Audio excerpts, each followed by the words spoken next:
ખબર તો કરે હજી આખું મોથું ગાલી લખવું તો પેપરમાં. એમાં આટલું કાયું થાય છે પણ ના તા કોઈ આરતી ઉતારું હું તારી. હું તારા બધા પેપરમાં ચોરી કર્યા, તું ખાલી અંગ્રેજી મને બતા. એવી ડીલ નથી થઈ આપણા વચ્ચે. ડીલ થઈ હતી આપણા વચ્ચે ઓયકાણીએ જ ઉભા ઉભા. યાદ છે? ભૂલી જાય પછી.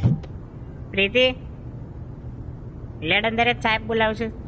તારા બાપાનો ફોન આવ્યો છે. આ બધી હું બવાલ થઈ જવાય. તારી તો હમણાં લાવજે પેલો વિચારો મોથું મેલે ખાડો કે મોથું તારું.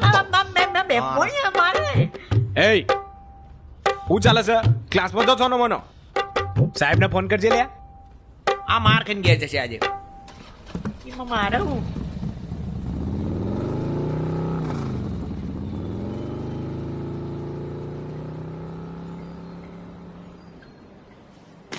ચીટર નીકળી તું તો હાવ.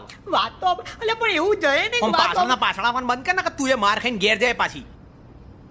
ખાલી પાસિંગ માર્ક જેટલું બતાવવાનું તો. હવે તારા લીધે હું ફેલ થાય તો કોણ તારા બાપા પાસ કરી લે છે મને? તો ફિર બાપા ઉપર ના જાય.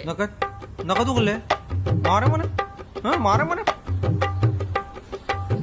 તારા બાપાને ઘેર આવીને મારે.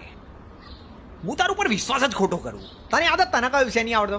મેથેમેટિક્સ. એટલે આખી રાત જાગીને મેં તને મેથેમેટિક્સ શીખવાડ્યું કારણ કે તું પાસ થઈ જાય. બાકી તું મને તો ગમે તે આખી ચોપડીમાંથી કોઈ પણ સવાલ કયો એથી કાઢીને પૂછે ને બધું આવડે છે. સમજણ પડે છે કોઈ? પણ એમાં તું આટલું બધું ઓવર શું કરે? ઓવર એક માણસ ગાડો ના થઈ જાય યાર.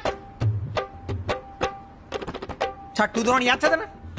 તને મી પાસ કરાવી યાદ છે કોઈ? હવે સાતમું યાદ કરીએ. ગણિતના પેપરમાં તારા માટે હું કાપલિયો લાવ્યો. પછી પકડાઈ ગયો એટલે સાહેબે મને બધું આવડતું હતું તોય મને ફેલ કર્યો. તોય હું 8માં લાવ્યો, 9માં લાવ્યો, 10માં લાવ્યો. કોના માટે? તારા માટે. અને આજે તે શું કર્યું આ બધું? નવાઈનું અંગ્રેજી આવડે તને?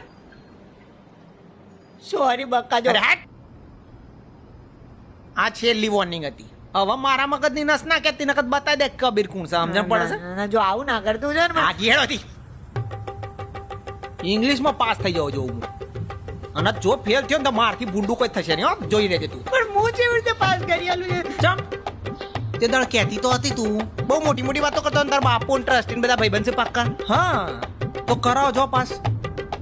અંદર જઈને ફોન કરો જો હેડો. બાકી ગણિતનું તો તું આપણું ભૂલી જ જજે પછી.